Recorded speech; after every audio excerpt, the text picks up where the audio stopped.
21페이지 한쪽 가로 1번 교회 위기의 실상에 대해서 정리하십시다. 우리 개혁교회가 21페이지 개혁교회가 개혁이 돼야 한다. 개신교가 개혁이 돼야 한다. 여기서 말하는 물론 개혁은 순수한 모습으로 돌아가야 한다라는 말로 이해를 하시면 됩니다.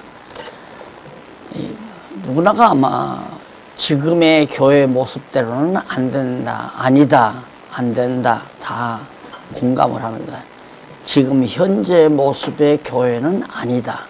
그리고 이대로는 안 된다. 그러면서 그 원인을 왜 그렇게 됐는가. 그래서 개혁 방안을 이제 좀 찾아서 수립을 해야 된다라고 하지만은 합의를 정말 개혁 방안을 우리가 빨리 찾아 수립해야 된다는데도 공감을 다 하고 있죠. 하고 있는데 그러나 그 원인을 찾는다 해도 해결할 방안을 내놓기가 어렵다는데 문제의 심각성이 있습니다. 해결할 길이 없어요. 지금 교회는 문제에 직면하는데 참 어려움에 있다. 지금의 이 교회 모습은 아니다. 개혁이 돼야 된다. 그러니까 빨리 개혁 방안을 수립해야 된다. 이렇게까지 다 공감하지만 그럼 어떻게 개혁을 할 것이냐. 여기에는 막연한 거예요. 목사가 문제가 있다, 교회 제도가 문제가 있다, 연보에 문제가 있다, 부패에 문제가 있다, 여러 가지 원인을 찾아보려고 애를 쓰지만은 그 원인을 모르니까 해결 방법도 못 찾는 거죠. 그러니까 이게 심각한지요.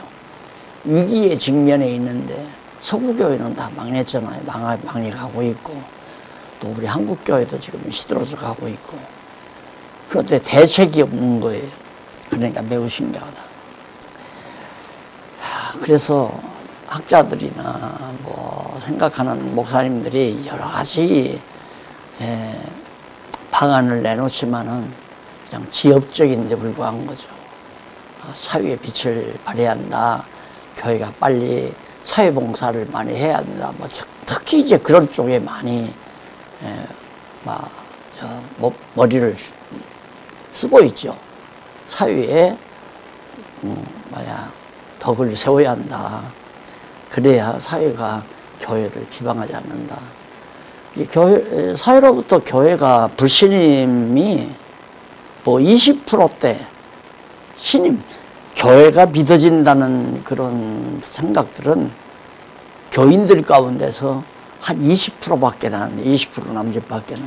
그러니까 교회를 나가는 사람도 교회를 믿을 수가 없는 그런 정말 심각한 상황에 있는 거죠.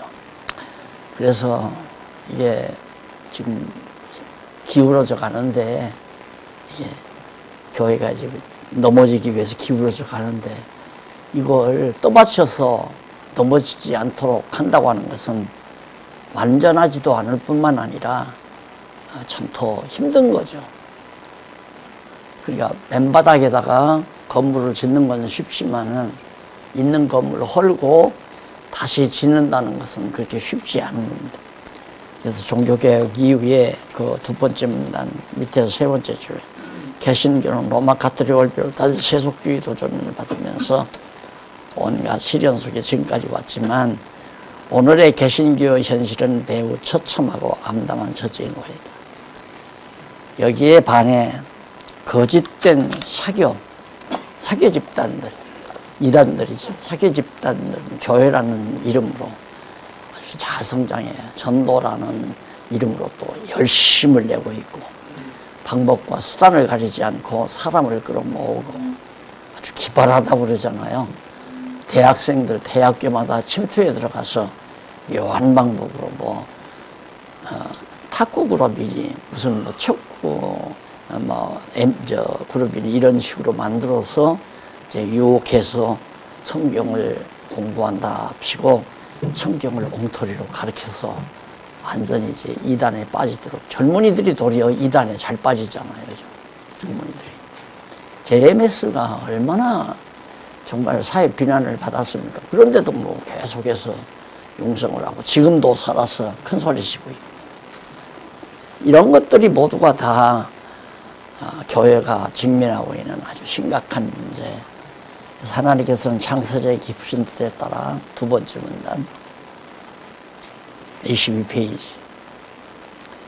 택한 자들을 불러서 세우신 교회를 절대 아주 멸하지 않습니다. 그러니까 하나님께서 택한 자들을 불러서 세우는 교회가 돼야 교회가 순수한데, 교회라고 하는 이름을 빌려서 불러드리니까 인간은 누구나가 다 종교심이 있기 때문에 어려움에 처하거나 앞길이 막막한 사람들은 종교에 접촉하기가 매우 쉬운 거죠.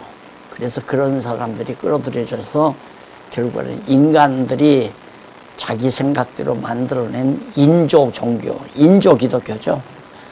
사람이 만들어낸 기독교에 젖어가지고 종로로 타고 사는 것이 현실 교회라고 그렇게 봐도 과언이 아닙니다. 그래서 하나님께서는 순수하게 세우는 교회는 무너질 수가 없죠. 왜? 창세전에 택한 자들을 이 땅에 보내가지고 연단시키고 훈련시키고 교육시켜서 여호와 경외하는 하나님의 백성으로 삼았는데, 그들이 있다 보에 좌우지간 숫자는 우리가 알 수 없지만은 순수한 그런 성도들이 있을 거 아니에요. 그들로 성령께서 직접 세우시는 교회만이 순수할 수밖에 없다 하는 얘기를 지난 시간에도 말씀드렸지만은, 오늘 여기 이제 22페이지 두 번째 문단에 나오고 있습니다. 절대 하나님은 교회를 아주 멸하지 않는다. 23페이지 보면 하루가 멀다 하고 드러나는 교회의 온갖 정말 치부, 교회의 온갖 치부들이 나타나고 있는데, 아까도 말씀드렸지만 목사의 설교를 믿느냐 하니까 믿는다는 사람이 20% 남짓밖에 안 돼요. 목사의 설교를 믿는다는. 그러니 이게 아주 심각하잖아요. 엄청 심각하다. 그래, 어쩌면 세상에 존재하는 교회는 아직 완공되지 않아서 완전할 수 없으므로 당연한 결과일 수도 있다. 교회가 부패하는 것은 당연하죠. 왜냐하면 이 지상교회는 아직 자라나가는 교회고 세워져가는 교회고 완공된 교회는 없거든요. 이 세상에는. 완공된 것은 이제 하나님께서 여호와 경외하기를 다 배웠다고, 이 영혼은 여호와 경외하기를 이 정도 배웠다고 인정하는 사람은 하나님이 불러가잖아요. 그래서 이제 육체의 장막을 벗어버리고 잠시 안식을 누리다가 이제 예수님 오시면 부활해서 영원한 하나님의 나라로, 완전한 하나님의 나라로 이제 진입하게 되는데, 지상에 있는 교회는 완전치 못하단 말입니다. 왜? 완전치 못한 이유는 성도도 완전하지 못하지만 지도자들도, 교회도 완전하지 못하기 때문에 완전치 못한 교회에서 완전치 못한 성도가 있을 수밖에 없는 것은 마땅한 거죠. 당연한 거죠. 이제 자라나는 과정에서 완전한 사람이 있을 수가 없는 거다. 그래서 바울이 말했듯이 내가 다 이루었다함도 아니고 얻었다함도 아니라 그 온전한 목표, 참된 교회, 온전한 교회를 향해서 지금 우리가 내가 달려가고 있다. 그러듯이 지상교회는 어떤 교회도, 감리교회든 성결교든 장로교든 어떤 교회든 심야교든 할 것 없이 온전한 교회, 또 뭐 A교회, B교회, C교회 할 것 없이 어떤 교회라도 어떤 분이 장안중앙교회는 완전한, 아이고 장안중앙교회가 어떻게 완전합니까? 내가 늘 그러거든요. 완전을 향해서 가고 있고, 완전한 교회는 성경이 말하는 대로의 교회라는 것을 계속해서 우리 성도들에게 가르치면서 그런 교회가 되도록 성장해 가고 있는 것이다. 그런 얘기. 그래서 이제 그렇다고 그 중간에 보면 그렇다고 올바른 교회는 섭리 과정에서 외형적으로 쇠하지 않고 반드시 흥한다는 보장도 없습니다. 이렇게 완전한 교회를 향해서 간다고 해서 이 지상 위에서 어려운 일이 없고 시험에 드는 일도 없고 분쟁도 없고 그런 교회는 존재하지 않는다. 하나님께서 멀쩡한 교회도 분쟁케 해서 옳고 그름을 분별하도록 하나님께서 교육 과정을 허락하는 것도 있고, 우리가 나는 우리 교회에 이제 한 30년 동안 성경을 가르치면서 했는데도 공부를 제대로 가르치지를 못하다 보니까 결국은 여러 가지 어려운 일이 부딪히더라고요. 근데 그것이 외부로부터 불려오는 것들은 과거에 이제 다 했는데 여기에 정착하면서는 내부에서 일어나더라고요. 내부에서 분열이 일어나는데 문제는 성경대로냐 과거 체제대로냐 그거에 대한 분쟁이에요. 그러니까 당연히 나올 수밖에 없잖아요. 성경을 배운 분들은 성경대로 하자 하는 얘기고, 성경을 모르는 분들은 과거가 좋았다. 총회 밑에 노예 밑에 그렇게 목사가 다 당회장이 돼서 일사불란하게 다스려가는 데가 좋았다. 그 몇 년 해봤더니만 한 7, 8년 해봤거든요. 해봤더니만 안 되니까 요즘에는 아주 많은 사람들이 목사님 밖에는 수습할 사람 없어요. 그래요. 나 밖에는 이 작은 관계에서 하십시다. 이거 공부하는 분들이 그러는 게 아니라 공부 안 하고 과거가 좋다고 돌아가신 분들이 뭐 권사님도 그러고 장로님들도 그러고 그래요. 아, 그러면 수습할 수 있는 기회를 만들어 줘야 수습을 하죠. 내가 이렇게 얘기를 하죠. 이게 공부를 한 거예요. 이게 성경을 공부하는 분도 아, 저렇게 성경대로 안 하니까 저렇게 되는구나. 성경대로 안 하는 분들도 아, 이거 성경대로 안 하니까 이렇게 되는구나. 저쪽에는 어떻게 저렇게 조용하고 저렇게 어떻게 잘 돼. 이걸 이제 눈으로 보고 체험하고 엄청난 공부를 실습을 잘한 거죠. 그러니까 하나님께서는 그렇게 역사하신다. 그래서 고린도 교회도 분쟁이 있게 만들고 분쟁이 있어야 옳고 그름이 분별된다고 하는 사도 바울의 긍정적인 견해가 성령의 감화로 말씀한 거죠. 한국교회도 분쟁이 많이 이루어졌지만은 분쟁해가지고 잘 될 것 같지만 안 되니까 다수는 나중에 또 합치기도 하고 장로교 교단이 뭐 100몇 개가 된다고 그러잖아요. 100몇 개가. 자, 그 다음 이제 교회 개혁의 수순입니다. 넘어가서 24페이지 교회 개혁의 수순이 나오는데, 교회 개혁에서는 아무래도 체제 개혁보다 교육 개혁이 선행되는 것이 순리라고 그렇게 생각을 합니다. 왜냐하면 제대로 성도들이 성경을 제대로 알아야 개혁이 되거든요. 체제도 개혁이 되고 성경을 제대로 알아야. 근데 체제 개혁을 먼저 해야 되겠다 하면 성도들이 모르니까 그 현상이 이제 우리 교회에서 이렇게 나타난 거예요. 성경을 아는 분들은, 공부를 좀 어느 정도 하신 분들은 개혁된 교회의 모습을 그대로 성장시켜 나갔고, 성경을 잘 모르시는 분들은 기존 체제를 그대로 유지하고 지금 한 6, 7년 살아왔단 말입니다. 그런데 결과가 드러났잖아요. 그러니까 체제 개혁을 먼저 해서는 안 된다. 성경을 모르는데 체제 개혁 해놓으면 오합지졸이 돼버리고 마는 거죠. 성경을 가르쳐야 하는데 문제는 예를 들어서 한국교회가 성경을 모르는데 박 목사들이다가 사교육 안 시키죠. 왜? 교회 분란 나니까 난리가 나고, 목사님이 가르치기도 완전히 엉뚱한 얘기가 많이 나오니까 날들이다 성경 가르치겠어? 안 가르쳐요. 안 가르치고는 그냥 교회법으로 교인들을 당회장이, 목사가 이제 권한 가지고 움직여 나가는 거죠.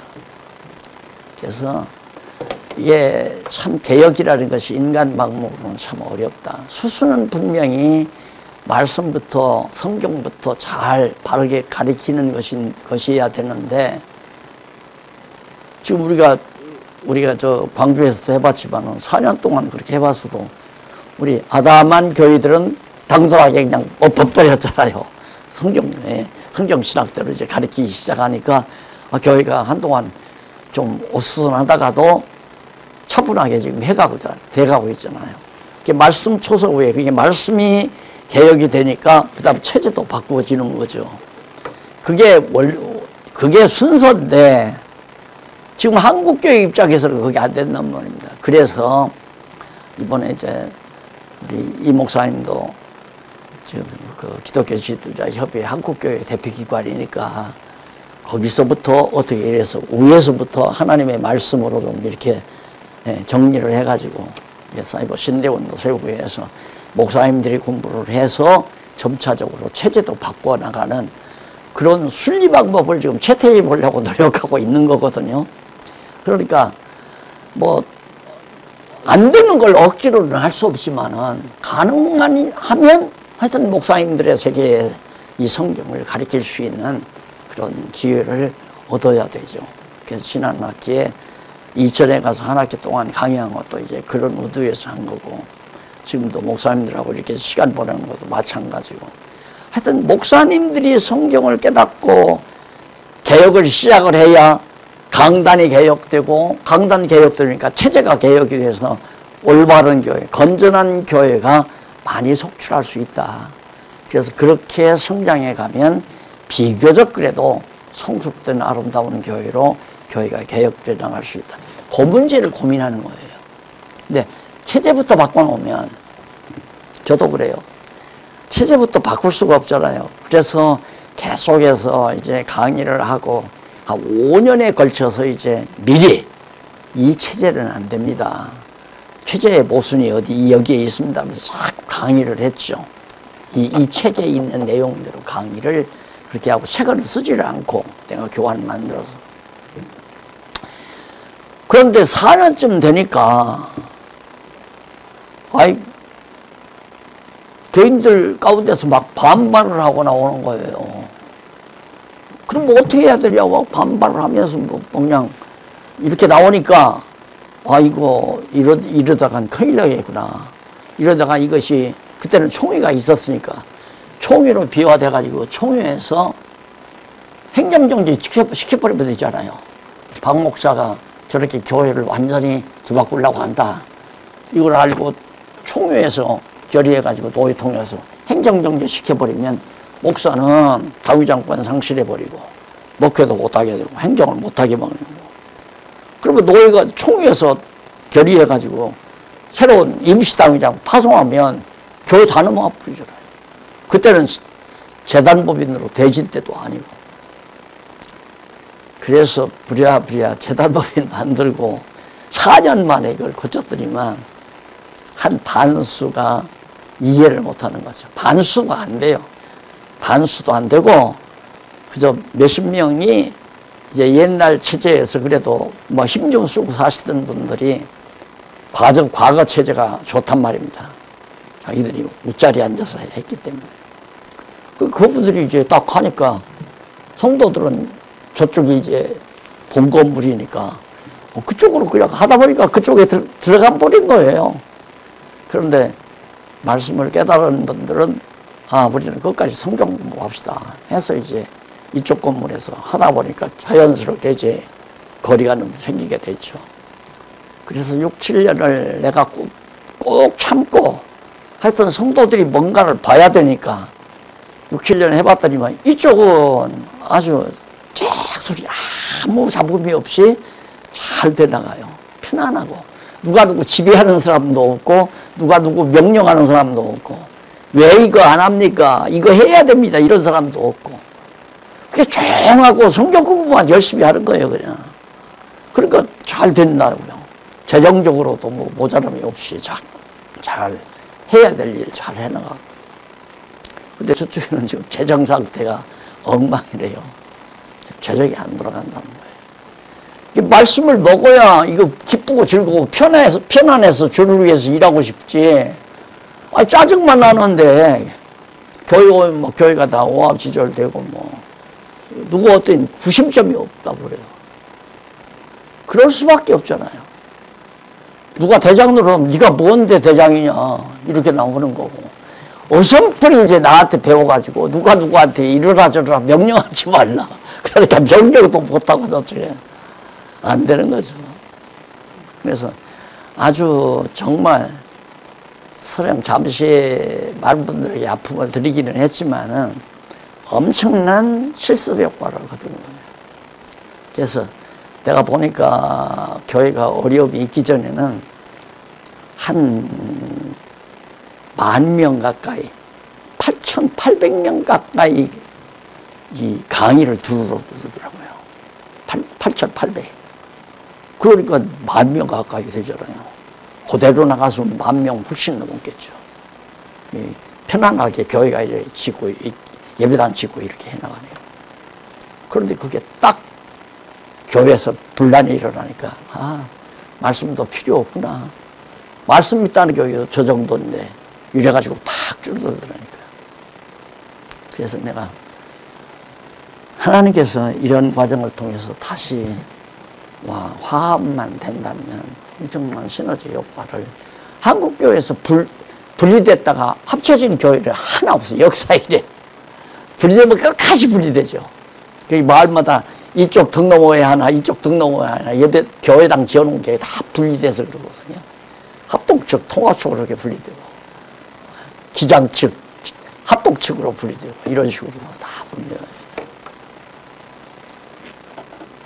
그래서 그 문제가 지금 여기 한쪽 가로 2벌에서 개혁교회 수습 문제입니다. 그래서 제일 밑에 미단에 볼게요. 신교 지도자들은 성경 진리와 상관없이 자의적으로 전도하고 가르쳐서 교회를 세우는 경우가 많다.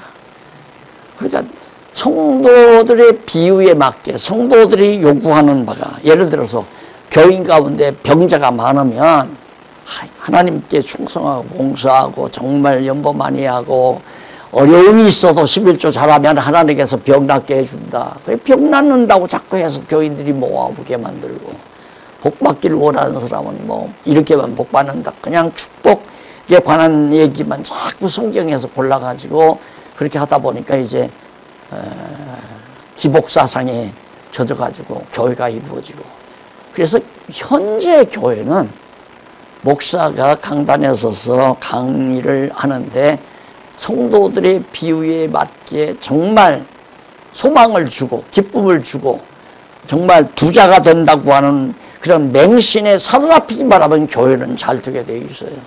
그런 교회들로 한국교회가 지금까지 커왔단 말입니다. 성령 받는다. 성령 받으면 정말 내 영혼이 잘 된다. 영혼이 잘 되니까 육체도 잘 된다. 그래서 전부 자꾸만 쇠뇌시키니까 그런가 하고 그냥 빠져든 사람들이 대부분 많다. 그러니까 어려움이 오면 이게 다 흩어져 버리는 거죠.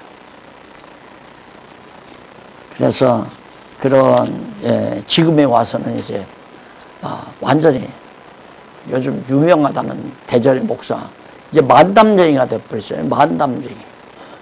그래 부부이 하는데 특강을 보냐면 부부 잠자리가 중요합니다. 이게 주제야. 부부 잠자리가 중요하다 이거야. 그게 여자들만 쭉 나와서 앉아 있으니까 그런 얘기에만 그냥 귀를 기울이고 듣잖아요. 부부 잠자리는 어떻게 해야 가정에 평화가 온다. 아니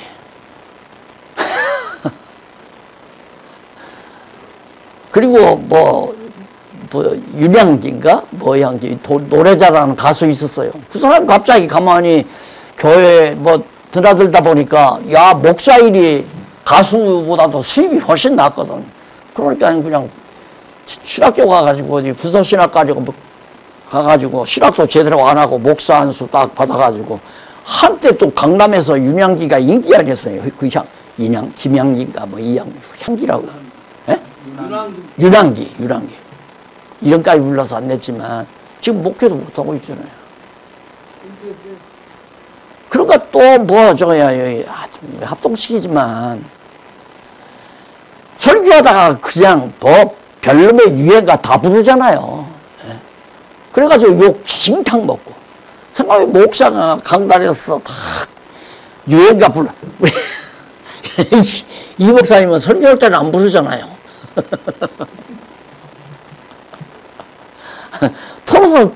트로트 뭐 아리랑 타령 같은 아버당 불러대면 뭐 교인들 다 기분 좋아하죠. 이렇게 지금 교회가 엉망진창 된 거예요. 엉망진창. 제일 밑에 보면, 밑에 문단 25페이지 문단에 보면 교회 교육은 지금까지 주로 성경 및 구절을 여기저기서 주로 성경 몇 구절을 여기저기서 이제 걸러내는 거죠. 그것도 뭐 두 구절이나 세 구절. 그 속에 무슨 의미를 찾을 수 있겠어요? 그 단마디 구절에서 주어도 나오고 목적어도 나오고 수록어 동사도 나오고 그렇게 해서 이제 뭐 만들어가는 게 바로 설교란 말입니다. 그게 독초죠, 독초. 그런 것들이. 이게 적어도 한 패라그라프만 가지고도 안 되고 한 권만 가지고도 예를 들어서 마태복음만 가지고도 진정한 뜻을 말할 수가 없잖아요. 이게 창세기부터 요한계시록까지 전체를 알아야 마태복음도 강의하고 누가복음도 강의하고 빌립보서도 강의하고 조그만한 로마서 1장 17절도 강의할 수 있고 의인은 없나니 하나도 없다 그러면서 믿음으로 말미암아 의롭다함을 얻는다. 믿음으로 믿음에 이르게 한다. 이런 말씀들이 창세기부터 요한계시록까지 모르고는 그걸 정확하게 올바르게 의미를 못 가르친단 말입니다. 그러면 지금까지 역사 이래 성경을 창세기부터 계시록까지 전혀 몰랐는데 그러니까 그저 두서너 구절 읽고 자기 철학 가르치는 거예요. 자기 철학이 없는 사람은 뭐 셰익스피어 가르치고 톨스토이 가르치고 그런 사람 가르치면 아주 인테리컬하다고 또 사람들이 모여들기도 하고 대학에서 못 배웠는데 나는 이 교회에 와서 셰익스피어도 알게 됐고 뭐 톨스토이도 알게 됐고 그런 얘기하면서 지성인들이 그거 다 모여서 성공한 목사가 있잖아요. 강남에 압구정동에. 자 이런 걸 보면 제가 이제 그런 생각 때문에 젊은 날 뜨거운 가슴으로 살았거든요. 근데 이제는 뭐 가슴이 안 뜨겁다기보다도 성경을 모르니까 어쩔 수 없는 거죠. 그러면 성경을 왜 모르는가? 성령께서 잠시 모르게 해서 교회가 아닌 잘못된 교회가 어떤 것인가를 2000년 동안 지금 보여준 거란 말입니다. 비교적 하나님의 말씀을 바르게 가르치려고 개혁했을 때는 그래도 좀 순수했잖아요. 칼빈이 세운 교회, 칼빈이 교회 세우고 루터가 세울 때는 바르게 성경대로 해보자 하고 세워서 했는데 그 조금 지나니까 또 다시 다 군더더기가 붙어가지고 교회 아닌 교회로 이게 다 둔갑해버리고 말았던 얘기입니다. 좀 안타까운 거죠. 그래서 설교학 시간에 내가 들으니까 그러더라고요. 설교학 교수가 요한복음 3장 16절을 가지고 설교를 10개를 만들 수 있어야 설교하는데 지장이 없다. 그러더라고요. 그게 말이 되는 얘기 아니죠. 말이 안 되잖아요. 요한복음 3장 16절은 하나의 의미만. 그리고 해석학에서는 뭐라고 가르치냐면 성경은 하나의 의미만 있다고 가르쳐요. 내가 배울 때. 그러니까 나는 저 말은 옳은 주장 같다. 저 말은 옳은 얘기 같다. 요한복음 3장 16절 가지고 설교를 10개를 만들 수 있으면 실력자다 그래. 저 말은 웃기는 얘기다. 요한복음 3장 16절은 하나의 의미밖에 없는데 설교가 하나만 나와야지 어떻게 10개가 나올 수 있냐 이거예요. 그러면서 뭐라고 그러냐면 내 성경을 보면서 내 마음에 드는 성경 구절을 가지고 설교를 두서너 개씩 만들어서 뭐 사랑, 소망, 그 다음 뭐 중생, 그 다음 뭐 정말 회개 뭐 이런 식의 주제들로 설교를 300개를 만들어요. 300개. 그래서 한약방에 가면 약탕 그 서랍이 있잖아요. 그런 식으로 딱 해서 300개를 만들어가지고 사랑 설교, 소망 설교, 믿음 설교, 중생 설교, 회개 설교 이런 식으로 그걸 만들어서 거기다 착착 10개씩, 20개씩 이렇게 넣어놓으라 이거죠. 그러면 평생 설교 고민 안 하고 살 수 있다. 왜냐하면 30개면은 한 5년 설교할 수 있다는 거, 5, 6, 30이니까. 한 5년은 설교를 300개만 가지면 5년, 5, 6, 30.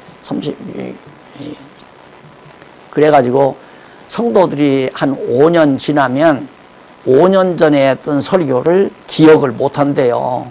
다 잊어버린대요.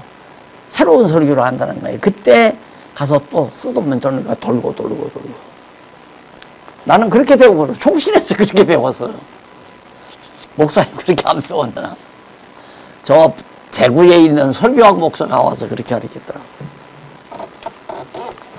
그래서 이게 얼마나 황당한 일을 우리 한국교회가 해왔고 또 해외교회도 마찬가지죠. 해외 뭐 유럽의 교회나 서구교회도 마찬가지로. 그래서 뭐 강론 설교는 없고요. 강론 설교라는 게 그냥 성경 읽고 그냥 그 읽는 내용 따라서 거기에 중요한 내용들을 설명하고 지나가고 설명하고 그게 강론 설교예요. 그러니까 그걸 언제 하느냐면 새벽 기도 때. 새벽마다 기도할 때마다 설교 준비할 수 없잖아요. 그러니까 시편 1편부터 읽고 간단하게.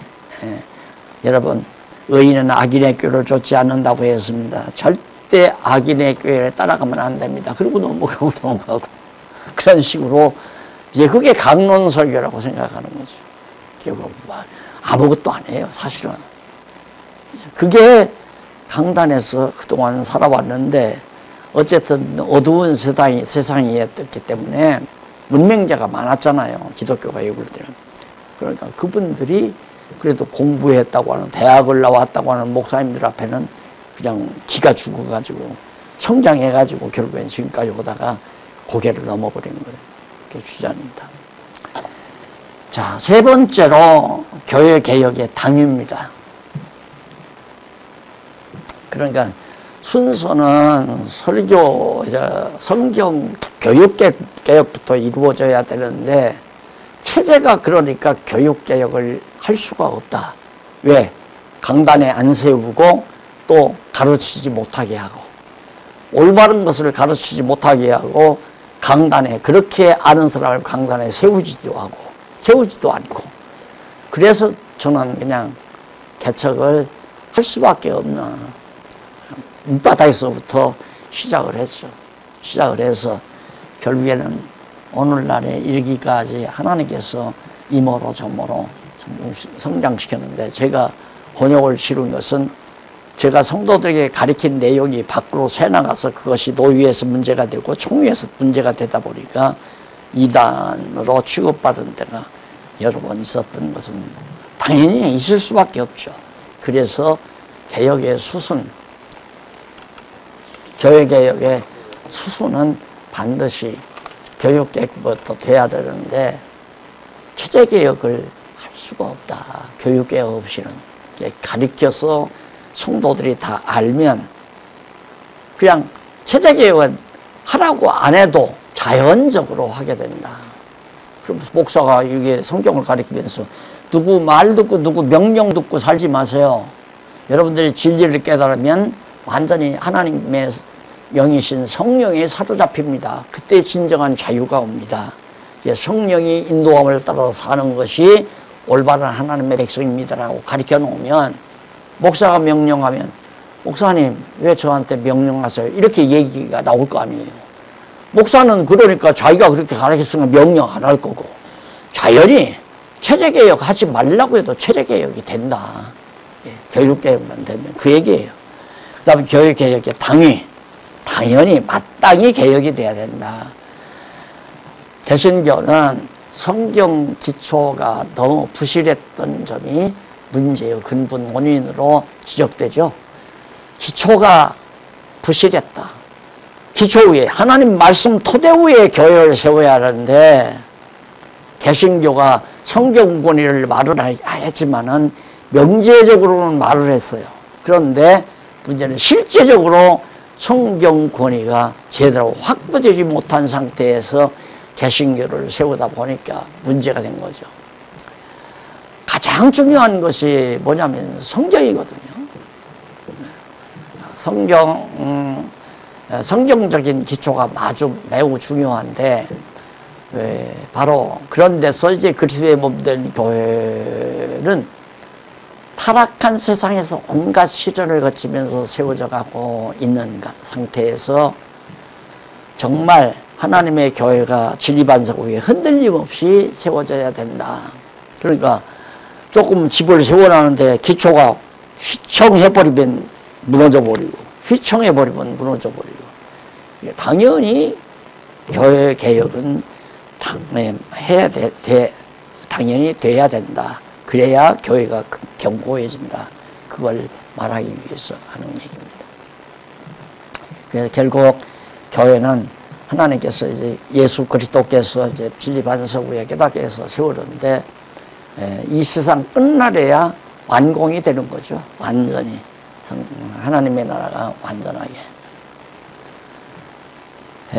몇십 년이나 몇 세기 만에 세워지는 것도 아니죠. 그러니까 종교개혁 500년이 지났다고 하지만은 500년 동안에도 온전한 교회가 세워질 수 없고 언제 예수님 재림할 때 그때 이제 온전한 교회가 세워진다. 그 이전에는 불완전한 교회다. 그래도 우리 이제 500년이 지나서 우리가 정말 놀랍게 제가 정말 하나님 앞에 더 없는 여한이 없는 그런 마음으로 감사한 마음으로 사는 이유는 하나님의 말씀을 총체적으로 이해할 수 있다고 하는 이 자체가 엄청난 거 아니에요. 그러니까 그런 말씀이 정확하게 나타나고 보니까 드러나고 보니까 이 진리 터 위에 교회가 세워지기를 바라는 마음이 나오는데 방법은 그냥 성경만 가르치자. 사실 개혁 이전에는 저도 기존의 그 체제에 따라서 당회도 조직하고 당회 밑에 위원회도 당회에서 각 위원회에서 위원회 못해 위원회가 구성이 되고 집사들을 포함해서 재직교에서 그렇게 해가지고 각 위원회마다 예산 세우고 아주 기가 막히게 조직을 해서 했어요. 그러니까 겉으로는 잘 되죠. 겉으로는 잘 되는 것 같은데 그게 이제 왜 잘 되느냐면 교회가 점점 이제 활성화가 되니까 야 목사에게 눈밖에나 갖다가 나가 떨어진다. 이것 때문에 목사한테 그냥 맹종하는 거예요. 거의 맹종 가까이. 하여튼 희한한 일이 많습니다. 자기 남편 정말 집사 만들려고 장로를 만들려고 희한한 행동까지를 다 한다니까. 그렇게 그래서 야 이건 아니다. 그래서 제가 굳은 각오를 한 거예요.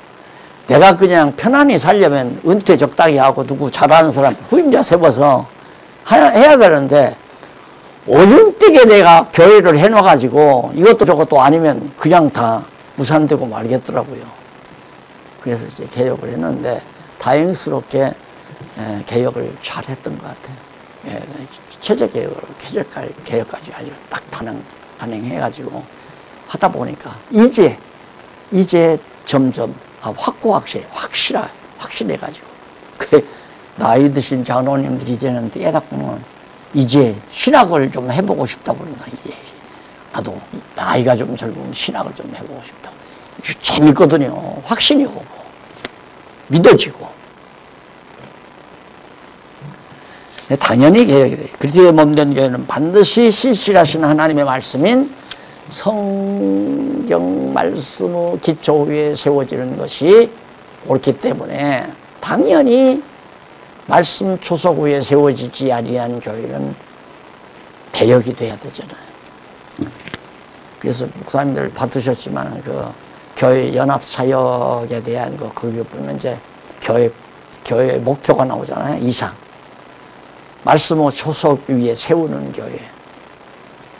그게 참 장안동서 개척할 때 그거 한 거예요. 말씀의 초석 위에 나간 거예요. 그래서 그때부터 성경만 가르치기를 시작한 거죠. 자, 넘어가서 28페이지의 두 번째 문단 보시면요. 현대의 개신교는 퇴색토일로에 있는 서구교회의 신학이나 교리의 유물에 의존해서 가르쳐 왔다. 서구교회 자기네들이 이제 해답이 없다, 모르겠다라고 공언하고 있는 서구 신학에 우리가 그동안 매달려서 사는 거 아니에요. 그래서 성경이 아닌 철학적 요소가 다분한 담긴 그런 교리에 치중해서 가르쳐 온 것입니다. 이는 개신교회 성경학자들이 지금까지 성경 전체의 의미를 밝혀내지 못한 결과가 분명하죠. 그래서 철저히 성경에 근거를 두고 만들어져야 하는 그런 교리가, 성경을 모르는 상태에서 교리가 만들어졌으니까 허점이 있다는 건 당연한 거 아니에요. 성경에서 그 원리를 빼서 교리를 만들어야 하는데 성경을 모르는 상태에서 교리를 만들었으니까 그건 당연히 철학적 요소가 다분하게 담겨 있는 거죠. 그런 잘못된 교리 토대 위에, 교리와 체제로 교회를 세워놨다. 그래서 내가 첫 시간에 말씀드린 대로 군더더기가 너무 많이 붙었다. 순수한 교회를 알아볼 수 없을 만큼 군더더기가 붙어있는 것이 현실 모습이다. 그래서 군더더기를 벗겨내면 순수한 교회가 점점 확실하게 드러날 수가 있다. 지금 목사님도 그렇고 지금 성경만 가르치니까 그게 교회가 안 될 것 같아도 교회가 되게 되어 있습니다. 그럼 반드시 이게 아직 목사님은 아직 젊지만 연세 드신 분들은 그냥 예를 들어서 그게 자라가지고 예를 들어서 한 40~50명만 돼도 몇백 명 교회에 부럽지 않게 그렇게 교회가 튼튼하고 견고하게 서져갈 수 있다. 확신이 들어요. 그래서 우리 이 목사님 큰아들 지금 용인에서 말씀 토대 위에 지금 교회를 짓기 위해서 열심히 성경 가르친다고 해서 내가 지금 하나의 임상을 지금 아드님 통해서 지금 보고 있는 거거든요. 지금 그 교회가 어떻게 자라는가 그걸 보고 지금 살펴보고 있는 건데 아직 지금 잘 돼가잖아요. 현재로서는. 성도들도 과거에 못 듣던 얘기를 자꾸 듣고 그러니까 신이 나고 뭔가 알아지니까 이제 교회 봉사할 힘도 솟는 거고. 그 다음 문단에 보면 그런데 여전히 개신교는 성도들에게 성경을 가르쳐야 할 교사를 양성하는 신학교에서 성경을 안 가르쳐요. 이게 제일 큰 문제죠. 신학교에서 성경을 가르쳐야 성경을 배운 목사님들이 와서 교회 와서 성경을 배우는데 성경을 안 가르치는데 어떻게 성경 모르니까 교리대로 성경을 기초하지 아니한 교리에 따라서 가르치다 보니까 철학적인 거 가르칠 수밖에 없잖아요. 그게 변변된 거거든요. 그게 잘못된 거. 그래서 제일 마지막 문단에 보면 부실한 교회 개혁에서는 그 무엇보다도 교육개혁이 반드시 선행되어야 함을 앞서 언급했다. 자,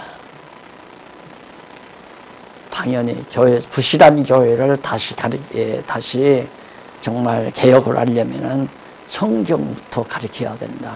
그래서 제일 건전한 방법은 빨리 우선 현재 한꺼번에는 안 되니까 우선 현재 신학교에서 성경 과목을 좀 잡아넣었으면 좋겠어요. 성경 과목만 넣었으면. 그래서 어떻게 보면 이게 가능할 것도 같고, 그래서 신학교를 다시 세워서 이제 성경 가르치는 신학교로 한다니까 교회도 없고 거기 공부해서 목회의 자리도 없고 그러니까 지금 사이버 신대원에 학생들이 모여들지 않는단 말입니다. 그리고 기존의 신학교도 지금 학생이 안 모이는 판국이고. 그래서 지금이 현재 몇이라도 남아있는 신학교에 성경 과목을 집어넣어서 특강으로든지 아니면 계절학원 학교로든지 해서 여름방학 때나 겨울방학 때 그냥 며칠씩 그냥 성경을 쭉쭉 그렇게 가르칠 수 있는 그런 프로그램을 만들면 그래 좋지 않겠나. 그게 총장이 허락만 하면 가능한 거거든요. 총장이 허락만 하면. 그래서 그런 방법이, 그러니까 지금 목사님 기억하는 대로 사이버 신대원 해도 지금 뭐 현재 그 신대원 공부를 하는 거죠. 방송 듣고 공부하는 사람은 다 사이버 신대원 학생들이 아니겠어요. 뭐 등록하고 뭐 등록금 내고 그 안에서도 공부하니까. 그러나 실제로 앞으로 목회를 희망하는 인재를 양성하는 신학교에서 뭐 과목으로 집어넣기가 곤란하면 아야 여름방학 때든지 겨울방학이든지 특강으로 원하는 학생만 이런 성적, 그냥 학교에서 인정만 하면 된답니다. 학교에서 허락만 하면. 여기 가서 공부를 해라. 더 가급적으로 하면 그 공부하면 새 학점을 주겠다. 가서 뭐 3일 동안 계속해서 공부 따오면 그 새 학점 주겠다. 그러면 한 학점을 주겠다든가. 이런 식으로만 해준다면 얼마나 좋겠나.